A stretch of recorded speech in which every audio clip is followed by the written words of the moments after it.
Welcome to the Mad in America podcast, your source for science, psychiatry, and social justice.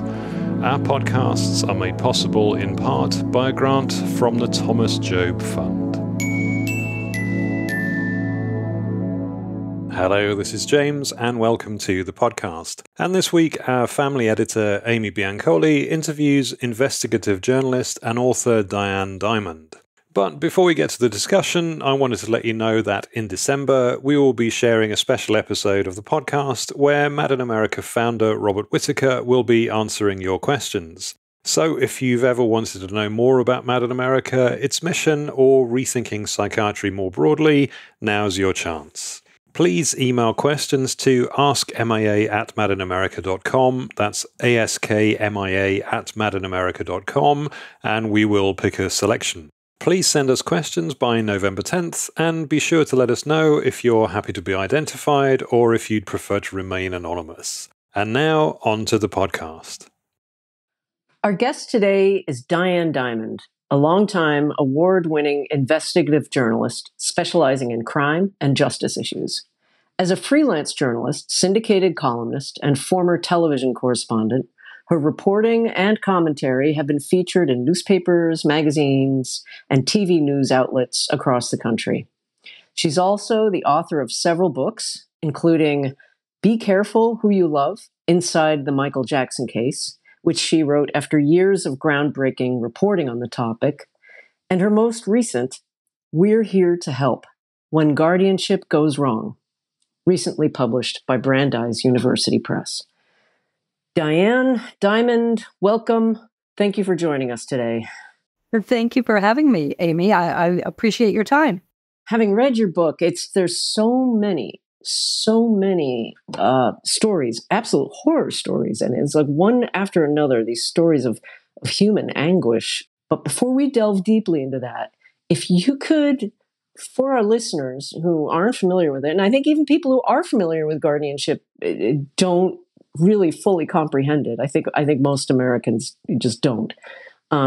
What is it? What is guardianship? In some states called conservatorship.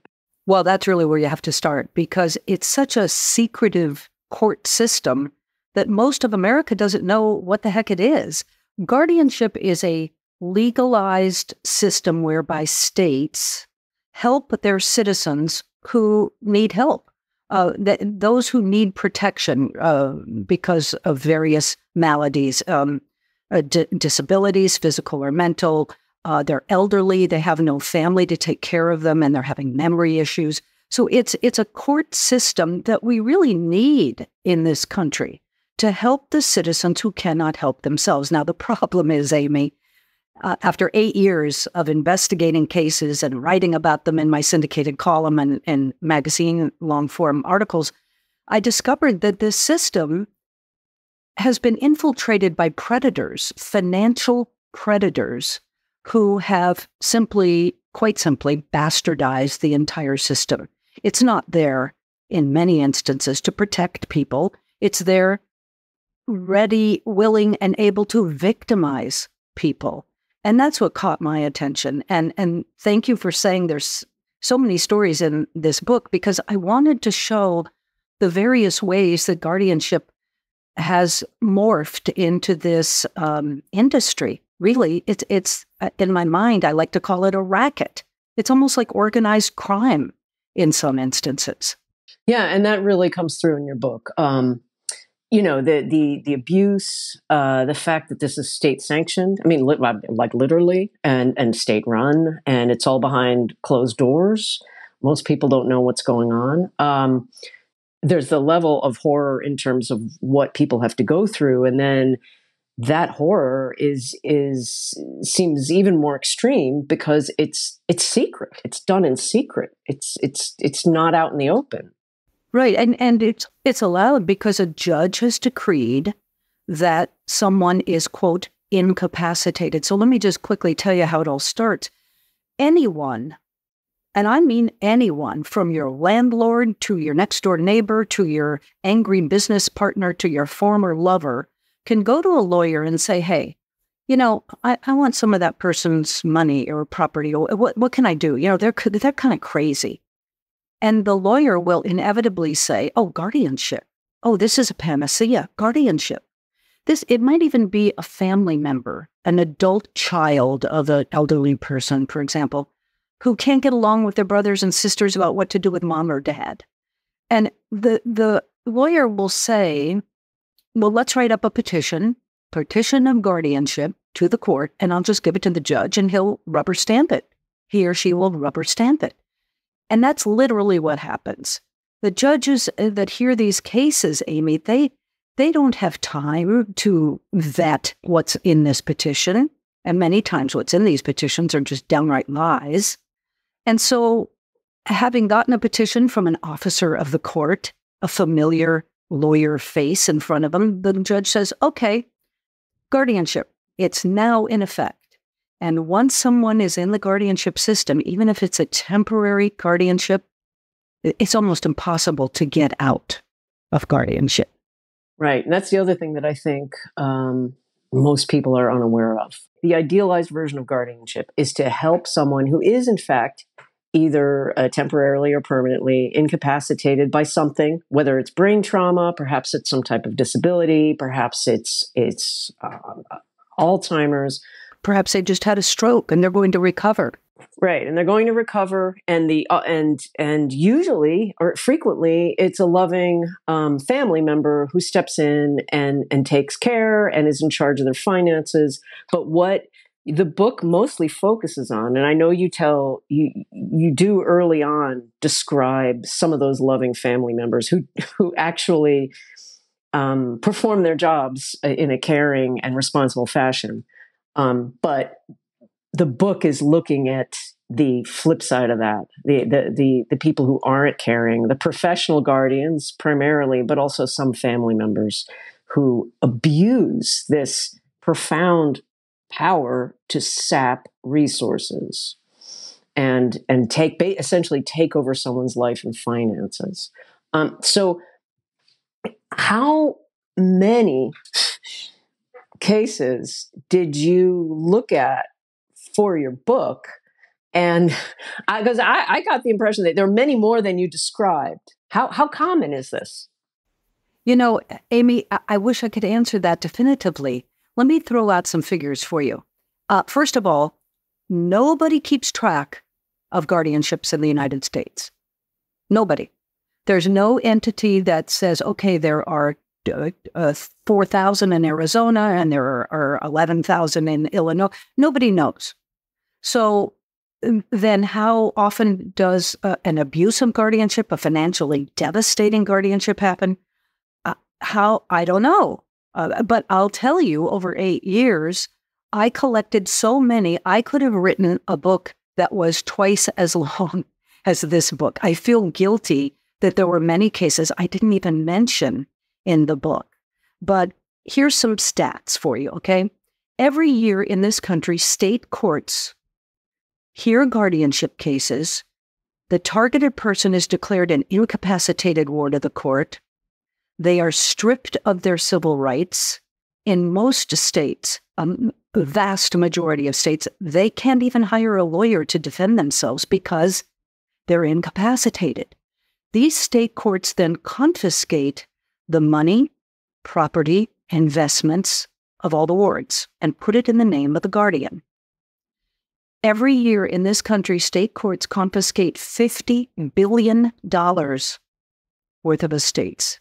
So is it any wonder that financial predators have thought, hey, I got to get in on this. This is great, because only 3 states actually require a guardian to be licensed: California, Alaska, and Nevada. And many of them don't even require them to get any sort of certification.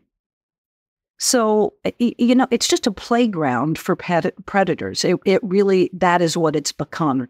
And guardianships last an average of 6 years, is what the experts say. And so if it's $50 billion every year that the state courts are confiscating, that's a pot of money of $300 billion just sitting there. Now, as you say, there are some great guardians. There are some great conservators and lawyers working in this field, and some of the guardianships work out just fine. especially if a family member is appointed as the guardian. But more and more I discovered when a case comes before a judge decides, well, if it's in court, the family must be dysfunctional. So I'm not going to appoint you, Brother Joe, as the guardian. I'm going to appoint a for-profit professional guardian. And Amy, they can charge up to $600 an hour and hire any amount of other helpers to come on to service the ward. So you can see how an estate gets drained pretty quickly. Yes, and as you point out, that $600 an hour can be applied to something like answering emails, something really mundane and small.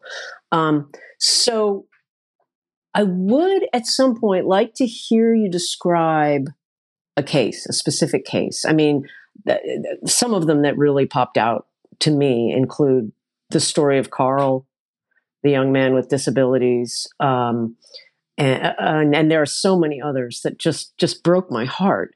But just to emphasize before you get into that, when someone becomes a ward of the state, they essentially lose their right to vote. They lose their right to spend their own money. They lose their right, as many of us learned from the Free Britney movement and her whole guardianship struggle, lose the right to get married, lose the right to make all these basic human decisions because they all have to be made by the guardian or the conservator. Someone whose ward is stripped of their civil rights, their basic human rights. And again, there's just so many stories, and I have a big list of the different ones that popped out at me. But is there one that to you kind of typifies what happens or illustrates it in a way that people will just hear and connect with? You're asking me to choose my children here. What a selfish choice. I realize, but if there's an example, like as I said, I mentioned Carl, this story of this young man with developmental disabilities who wound up being essentially informally adopted by a really loving family. And he wound up with this outside guardian who just treated him, it was just an unbelievable nightmare. And here he had this entire loving family advocating for him. But as you described, whoever is trying to become somebody's guardian for the right reasons, they wind up being vilified by the court. And so the judge assigns somebody else. That's basically what happens frequently, right? Right. Carl Brody was a great example because guardianship, people think, oh, that's for old people with Alzheimer's. And it is. But the target base, I discovered, isn't just elderly people anymore. It's young people like Carl Brody.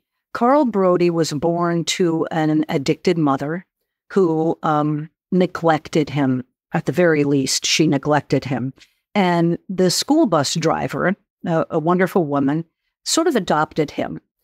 He was profoundly disabled, both physically and intellectually. And she and her husband took in Carl. They just loved Carl. And Carl came to live with them. His mom didn't really care that happened, but they loved him so much. The whole big family did. But somewhere along the line, they thought, well, we should get this legalized. And they went to court to become his guardians. And the judge said, no, I mean, I'm making this long story pretty short. And he assigned an outside guardian. That guardian, complete stranger, had no idea what the loving couple was about or Carl's needs, wants, or loves. Took him out of that home and put him in a group home. And to make a long story short, that group home was run by a couple of criminals. And I can say that because they are in prison. They made a slave out of Carl. They would take him home to their house, make him sleep in a damped basement, do the chores around. And then they brought another person home from the group home, another disabled man, and had them fight in the basement for their own amusement. In the end, Carl was killed. He was murdered, frankly. They stuffed him into a can of cement and put him in a storage locker, only to be found months and months and months later. Nobody really knows the date of death of Carl Brody. So that's one case. There's another case in Staten Island, New York. Young man, damaged at birth. He was deprived of oxygen, and he developed a mild case of cerebral palsy. So he walked a little different and he spoke a little differently. And his parents won about $2 million in a malpractice suit from the hospital. As an infant, the court named a guardian for him. Yeah, it's the Shirley Temple law that you don't want the parents to spend all the money. So the money's protected till he's 18 years old. His name is Michael Ligori. At 18, Michael now wants his money. He's graduated from high school with good grades. He wants to go to college. He has a problem with his hand and he wants to get surgery. The guardian says, no. Goes to the judge, goes back to the judge and says, Your Honor, well, look at him. He's intellectually disabled. Look at it. He can't even walk right. And the judge allowed that guardianship to go on for 6 more years. 6 more years of the guardian and the people the guardian hired taking chunks of Michael Ligori's money. Michael called me last Christmas and said, Diane, it's over. I'm finally free. I said, what happened? He said, I didn't want to. They hung on for a long time, but the guardian was insisting that I pay him $58,000 more. So I went ahead and paid him, and now I'm free. I spoke to him about a week ago, and I said, Michael, do you know how much money is left? And he said, no, I really don't, because the guardian who was supposed to file this annual audit saying where has all of Michael's money gone, he never filed it. He never filed an audit with the court, which is mandated by law. So what happened to that guardian? Nothing. This is the problem, Amy. I find these unscrupulous guardians all over the place, and when they get caught, mostly they get a slap on the wrist. Some of them now are actually being convicted, which is heartening, but it's just breaks your heart. All of these stories, I can go on and on. I know you could go on and on because that's there's so many stories like that in the book. And each time I read one, I'm like, well, why didn't law enforcement do something about this? Like such a total lack of action. And so many of these behaviors. Okay, I'm not a lawyer. I'm not a scholar when it comes to these things. But good Lord, it's criminal. On a human level, it's just so deeply wrong. And it's appalling that there are so few cases where someone like Michael has some kind of a happy ending, even though he had to pay for it. That's astonishing. But to him, it's a victory. To him, it's a victory because it's over. Now he finally can make his own decisions. Like you say, a ward cannot vote. They can't decide where they live. They can't write a check. They can't have a baby. They can't get married. They can't write a contract. People on death row have more rights than a ward of the court. It's stunning to me how powerful guardians are. If you go to court and you think you're going to be the guardian of your elderly mother, and the court appoints an outside professional guardian, and you don't like what that guardian's doing to your parent, and you complain to the court, that guardian can ban you from seeing your loved one, like permanently ban you. They can go back to court and they can say, Your Honor, all of the liquid money is gone. I've gone through the checking account money and the savings account money. So now I need to sell the ward's house and everything in it so that I have enough money to take care of them for the rest of their life. And judges, no matter that there is a last will and testament, a power of attorney, an estate plan, a trust, an irrevocable trust in effect, judges nationwide nullify those legal documents and say, okay, go ahead, sell the house. Now that house maybe was bequeathed to the adult daughter or the adult son, or the heirlooms inside are worth a lot of money. And suddenly they sort of disappear in the sale and nobody knows where those things went. This is how powerful guardians are. And I'm going to tell you honestly, Amy, some of them, they're financial predators, but some of them are also just control freaks. They just get off on the control of it. I'll give you a quick example. In Las Vegas, Nevada, there was a guardian named April Parks, and she was convicted. She's doing 16 to 40 years in prison for stealing from her wards in Nevada. After she went to prison, her storage locker came up for auction. And there are people who buy these storage lockers. And the man opened the door, the man who bought it, opened the door thinking, hey, what kind of treasure will I find here? And what he found instead were the cremains, the cemetery urns of 27 of April Parks's wards. But in some instances, she hadn't even told the family that the person had died. She made no attempt to get the cremains in a respectful manner to the family. She just shoved them in a storage locker and closed the door. So, why? Why did she do that? Because she could. Nobody stopped her. The judge intervened. And so I keep asking myself, as I recall all these stories, where was the judge in all this? Why doesn't the judge listen to the family? Well, because in the very beginning, the family was declared to be dysfunctional or greedy. They're after the inheritance before the person even dies. And so in the eyes of these judges, the families are tainted from the beginning. There's no way they can redeem themselves. And in these courts, these are called equity courts. This isn't like a criminal court or a civil court. In equity courts, there's no due process guaranteed. Well, there are hearings, but there's no trial. And at hearings, the judge will mostly just listen to the guardian's medical person who says, oh, yeah, the person's incapacitated. They'll listen to the court visitor, the same one who always works with the guardian. Oh, yes, I went to the home and it was a mess and this person needs protection. It's the same testimony in all these cases, and all these people work together to enslave people, frankly. There are processes that are far less restrictive than strict guardianship that judges could consider. But they don't, because it's just easier to say, oh, petition for guardianship? Okay, guardianship's on. Here at Mad in America, the readers and listeners are accustomed to hearing stories of people who aren't heard for whatever reason, because they've been slapped with a label.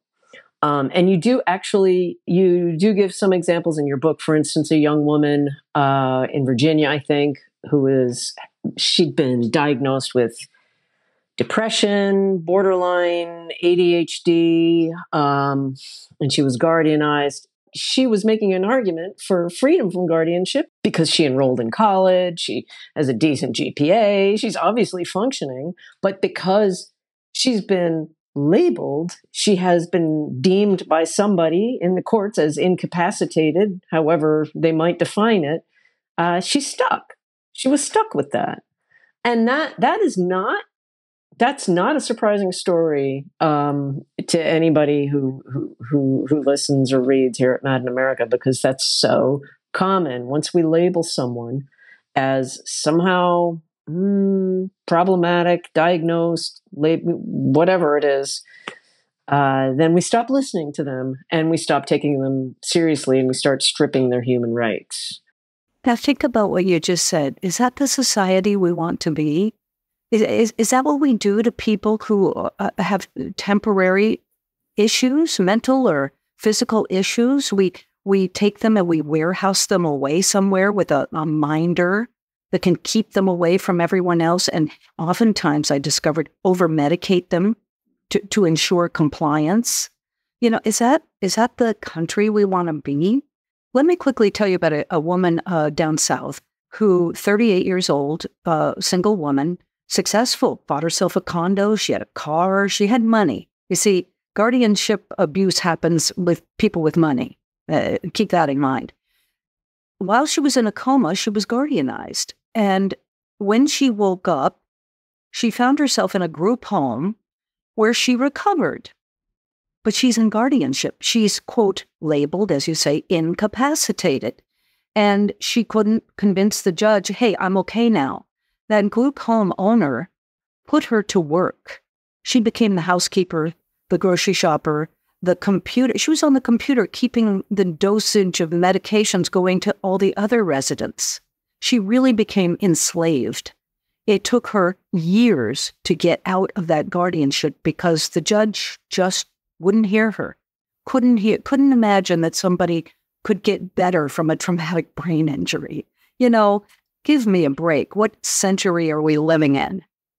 And yet, here she was doing all this work. I'm reminded of the story of Britney Spears, who was locked into this guardianship while she was raking in millions. So how incapacitated was she? And of course, in her case,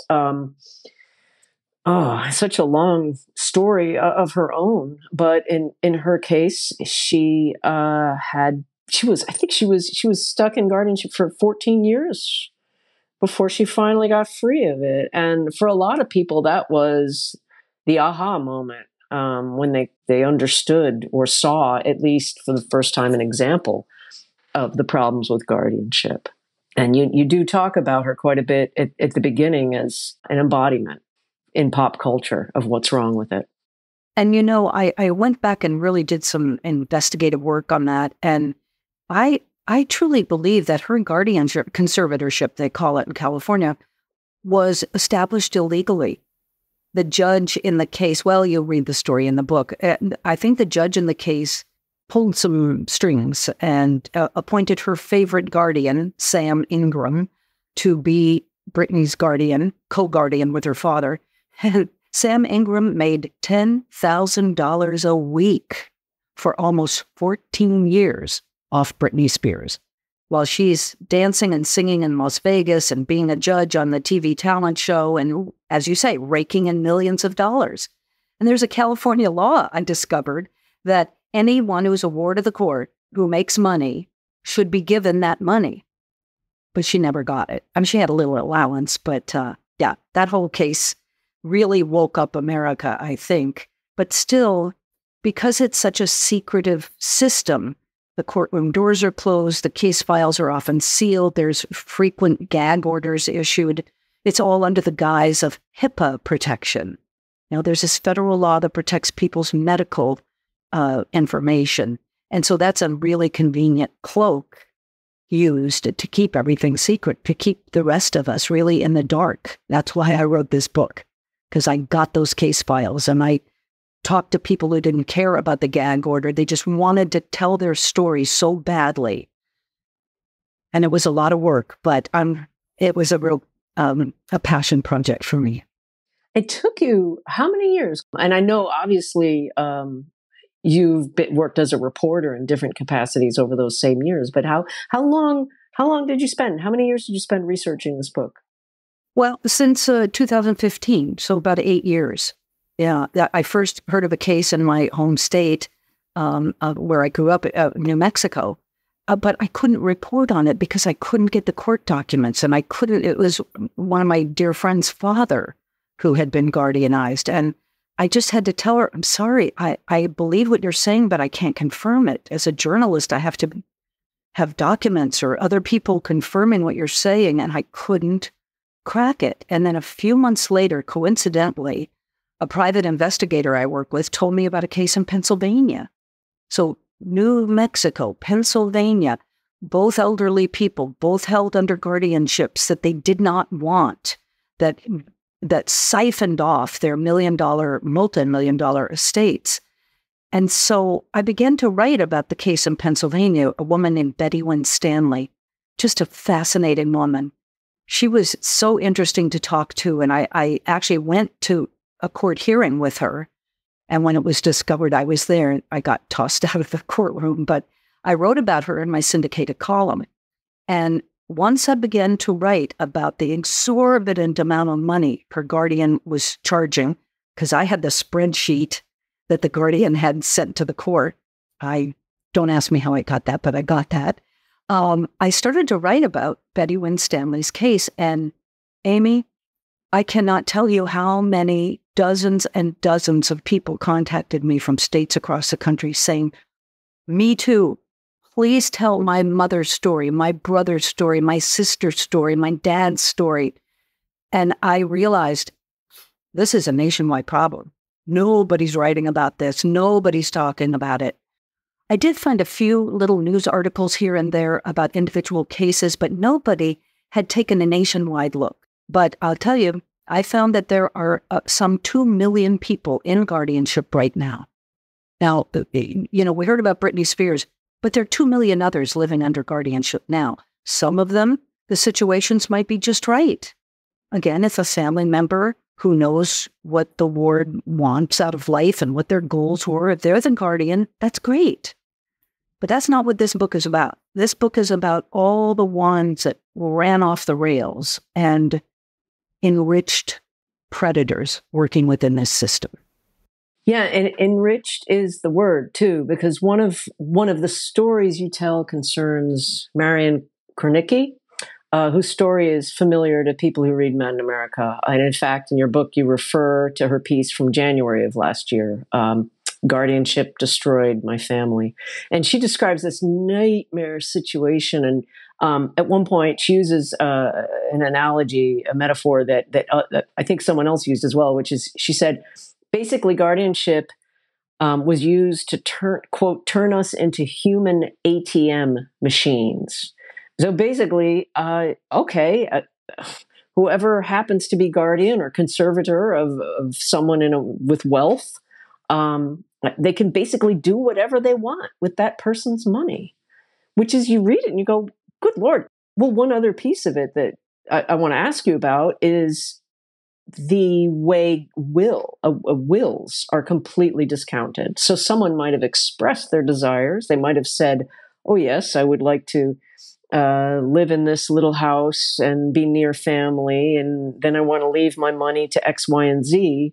And they might have might all be documented, but that can be discounted and nullified by guardianship judges. Yeah, in Marian's case, her sister Terry, I think was her name, was stealing money from her parents. I mean, the district attorney came in and charged her sister with a crime. And still the judge in the case said, well, I'm going to make both you sisters the guardians. Well, why in the world would a judge do that? I'll tell you why, Amy. Because the players in this abusive part of the system love conflict. They love it when a family member fights back, because then that means there's more court hearings. The guardian can charge more hourly fees than the guardian conservator, the lawyers involved. All of them have to write reports. That accumulates more fees. And who pays for everything? The ward of the court. So if you fight back, you're depleting your loved one's money, but you're also depleting probably your own inheritance. They're using your potential inheritance against you to fight you. So you see the catch-22? That's why on the cover of this book, there is fingers crossed, as in the double cross. It's a system that is so stacked against families and wards in many instances. I found people who were not incapacitated at all, like Betty Winstanley up in Pennsylvania, yet they were guardianized. She had a hearing problem, and so that was deemed, well, she can't hear, and so she's incapacitated. Her oldest son guardianized her in Pennsylvania and her $2 million estate because she wanted to move down to Maryland and be with her other 2 children, who, frankly, were the only ones who ever came to visit her. She told me, actually, on the phone, my older son, he always had problems. He always fought with his siblings, and I think this is just his ways of getting back at me, making me stay in Pennsylvania. And so did you think the Pennsylvania judge in that case was going to let a $2 million estate go away to another state? No, he didn't. And she died alone in a place where she didn't want to be during COVID. Throughout your book, you tell stories like that, and you also talk about the struggles, the plight of the elderly, and some of them are incapacitated or struggling with dementia. But at the same time, they should still have human rights. They should still have basic civil rights. They should still be treated as other human beings, right? And for the elderly, specifically, in your book, you note an older man with Alzheimer's who was found living in his guardian's dirty basement wearing a diaper. The Guardian had stolen more than 640,000, I think, from this man. And I know that's an extreme and horrific case, but there are also situations in nursing homes where people are drugged off their heads, where chemical restraint is so common. And you describe also in your book several cases of people who were taken from their homes and forced into facilities when they had family members who wanted to take them in. I mean, it seems, again, it's like I'm reading this book, it should seem so obvious. We should be treating our elders better. I mean, isn't that supposedly something that we value? But apparently not. Apparently, once somebody has had the slightest incompetency, incapacitation, some kind of disability, whether temporary or permanent, or they're labeled with a psychiatric disorder, it's like, forget it. You don't have any more rights. Is that extreme, or is that pretty much the case? No, you said it very well. My husband's favorite comment about the book, and he was one of my proofreaders, by the way, he said, every page makes me mad or sad. I can't decide which. Now, I don't want people to think that this is just a book of, oh, poor me, oh, story after story of terrible things, because I do try to meld in exactly how does the system work? Who are the players you're going to find in it? How do these guardians get into league with so many other people within the system, and they all know what's happening, but nobody will tell on anybody else, because if you tell about the misbehavior going on, then you lose your place at the trough. Many guardians are becoming real estate agents now, so that when they go to the court and say, Your Honor, I'm out of money, I got to sell this house, they get a commission off selling the house. There's a judge in Polk County, Florida right now who's under the microscope because he has bought up the homes of wards at very low prices, and then he resells them for a big profit. And this has happened with multiple homes. So, if there are antiques in your house, a guardian knows an antique dealer who's going to come in and buy the lot for a low price, then sell it at a higher price and split it with the guardian. Cars, automobiles, collectibles, coin collections, all of a sudden, they're just gone, and the family can't find them. And the guardian says, well, I don't know. I don't know what happened, Your Honor. I don't know. And so it goes on and on. Can I tell you about one story? There's a woman named Rebecca Farrelly in Florida. By the way, Florida is the worst possible state for abusive guardianships. Please, if you're elderly, you got money, don't retire there. I'm sure their Chamber of Commerce will be mad at me for saying that. But Rebecca Farrelly was a guardian in Florida. She had more than 400 wards spread across several Florida counties. Now, one person cannot possibly service 400 wards. I mean, you just can't. But judges kept giving her more and more and more wards. That meant that immediately she got her name on everybody's property, money, investments, homes. She then proceeded, with no one's knowledge, to put do not resuscitates orders on all of her wards. One particular man who had a little bit of money, not a lot, but he was a real problem for her because he had a swallowing difficulty and often wound up in the hospital having to have a feeding tube. In addition to his DNR, she put a feeding tube cap order. And so the next time he had his swallowing problem and was about to asphyxiate himself, the hospital staff could only stand by and watch Stephen Stryker die because the guardian had put these orders on his medical chart. She had been beseeched by the doctors, please take that cap, that cap DNR off because this guy's going to, no, she said, it's all about quality of life, not quantity of life. And so Stephen Stryker died. The state of Florida went back, did a big study, found out all these DNRs, all these wards, all this money she had gotten under the table from hospitals and whatnot.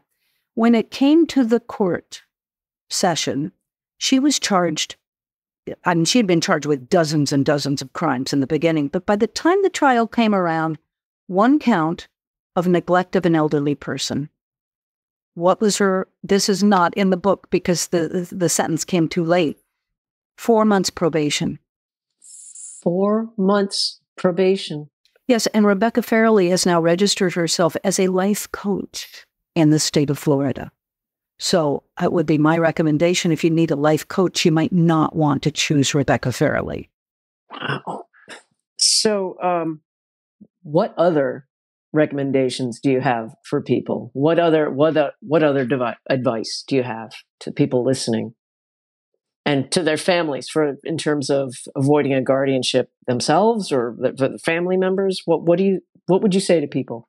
I've got a whole section in the book about that, Amy, and I'll just be brief. First of all, if your family cannot come to an agreement about what to do with your vulnerable loved one, please don't go to a lawyer first. Again, I'm sure the legal community doesn't want me to say that, but go to family mediation first. First of all, it's going to cost you a lot less, and it's very effective. It really is very effective when a mediator looks at all the adult children and says, listen, this is what's going to happen if you start to fight amongst yourselves. And they will explain what happens in guardianship, and they will explain that the person you hurt the most is your vulnerable loved one you're trying to protect. So go to mediation. Try to, if you're caught up in guardianship, try to, from the very beginning, if you can, because oftentimes these petitions just get approved without any family being in the courtroom or even the ward being in the courtroom. If you can, engage a lawyer to suggest to the judge that they try something called supported decision-making. This is a volunteer program where family, friends, even staff of the court in some states will go in and just assist the person. They need help with their checkbook, or they need help with transportation, or they need help taking their medication every day. Instead of this civil rights restriction, very strict guardianship, let's talk about supported decision-making, Your Honor. I mean, it is an option, but in most states, judges don't even consider it. Even when it's state law, there's state laws in many that says the judge may consider supported decision-making. Well, that means they don't have to, and they don't. Another thing is, if you have children that are squabbling amongst themselves and you have money and you want to make sure you don't get put into guardianship, everybody's got a cell phone now, right? Set it up on your dining room table and speak into it what your desires are. Do you want a guardianship? And who would you want to be the guardian? Do you want to stay in your home with healthcare aides coming in and your money to be used for that instead of guardianship? Put it on videotape, because that's a powerful piece of evidence to show to a judge. And may I recommend that at the very end of that, or if you can, have a big family meeting while you videotape yourself. Tell your loved ones, if they start fighting over this and anyone tries to put you in guardianship, they are automatically disinherited. They don't get any inheritance at all. Funny how that stops people from going after guardianship. A motivator. So what needs to change? And I know that's another massive question, and you spend a lot of time answering that in the book. But you know, and again, I know you don't have time to go into all of it now, but should guardianship be federally run? Do we need a national database to keep track of all of it? Should there be a national registry of guardians, a certification system nationally? And you mentioned supported decision-making as a good approach, but what needs to happen? Yes, and yes to everything you just said. I think guardians should be licensed by the state. And then if you do something wrong, you lose your license. You can't practice in that arena anymore. I think all states need to have certification levels for guardians. But here's something we haven't talked about, and I think really needs to happen.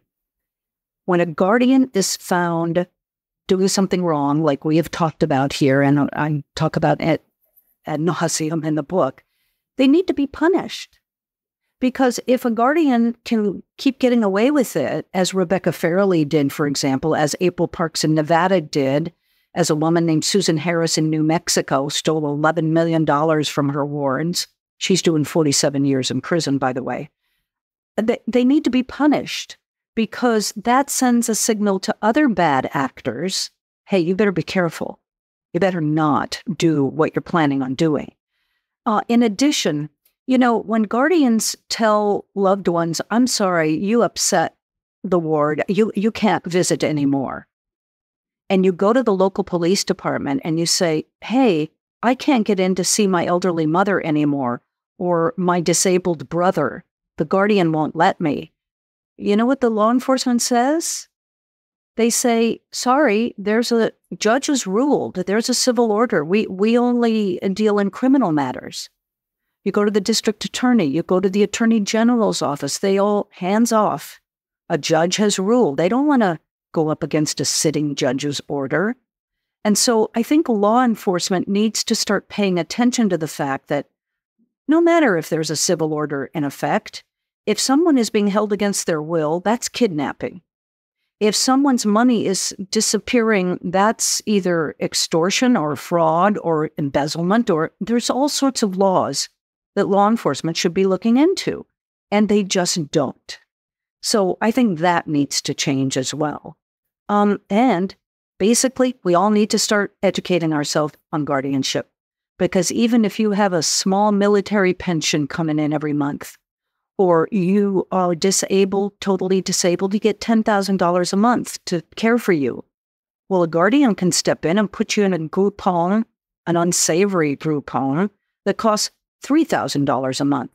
Well, what happens to the rest of that 10 grand? So we all need to read my book, frankly, or otherwise get yourself educated. On my website, dianedimond.com, there's a whole section called Guardianship Central. There's lots of resources there. There's a FAQ, frequently asked questions section, and there's a glossary. Because when you get embroiled in this system, Amy, there are all these names and phrases and positions of people within the system that come at you that it's like, whoa, what does all this mean? I answer those questions for you on the website. One more thing, I'd like to just go back to this, what should be foundational, which is civil rights, protections of people, especially those most at risk. And the WHO has identified forced treatment as a basic human right issue, and relevant to psychiatry, and again, the readers of Mad in America. And why isn't it more obvious? Why isn't it foundational that we should be advocating for the rights of people who most need that advocacy? It should be foundational that people should have civil rights, but so frequently their civil rights are stripped from them. So why does this happen? Is this kind of the classic case of money is the root of all evil? Power corrupts, absolute power corrupts absolutely. Is this kind of that in a nutshell? Yes, yes, and yes. You got it right on the head. And there's a lot of advocacy groups trying to reform guardianship right now. One of the major ones is CEAR, CEAR, which you can find on Facebook. It's run by Terry and Rick Black, warriors in the fight. They've counseled more than 5,000 families about this. And Tom Coleman at the Spectrum Institute fights for the rights, civil rights of disabled people.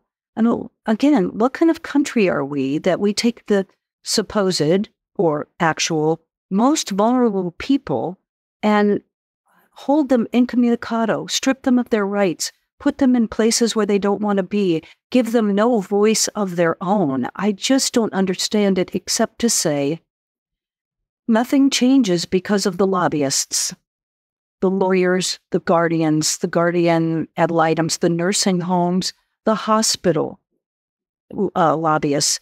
You know, when they have an elderly patient or a disabled patient in the hospital and their insurance is running out, They call their favorite guardian and say, hey, I got another one for you. So the lobbyists in all these groups are at the state houses, knocking on the doors, mostly at the Judiciary Committee, where new laws come from, and saying, hey, don't listen to those families. They're dysfunctional. They're greedy. They don't know what they're talking about. We're here to help. We're helping these people. And again, many guardianships work well. That's not what I'm talking about. I'm talking about the $50 billion every year that's up for grabs that bad actors with dollar signs in their eyes zoom in on, and the fictitious guardianships they create. How about this one? There was a mechanic in Texas who was not getting paid by a wealthy man to work on his classic cars.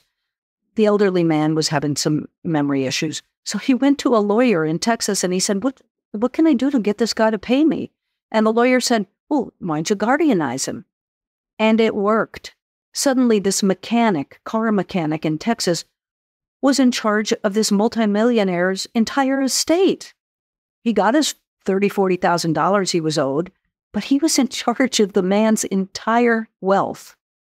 It took that family a couple of years and a lot of money to get that man out of that guardianship. But anyway, why do we do it? Because nobody stops it. The United States Congress has been having heartbreaking hearings on this since the 1980s. And what comes of it? Nothing. They say it's a state's issue.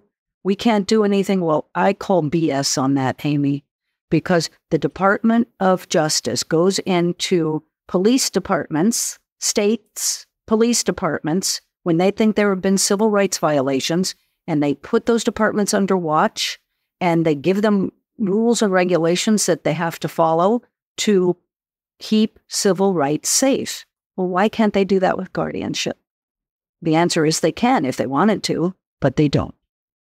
Well, this has been an extraordinary conversation full of really sobering truths. Our guest today was investigative journalist Diane Dimond, author of the new book, We're Here to Help When Guardianship Goes Wrong. For more on her work, see DianeDimond.com. And I should note, Dimond is spelled Dimond with no A. Diane, thank you so much for agreeing to speak with us. This has just been, as I said, an extraordinary conversation. Amy, thanks so much for being interested in this topic, because when I bring it up to some people, they say, oh, I don't know, that sounds boring. But it isn't when you really delve into it. It's the opposite of boring, and it's so compelling, and it's absolutely imperative that word gets out there that this is going on. So again, thank you. Thank you. Thank you for listening to the Mad in America podcast. For more news, views, and updates, visit madinamerica.com.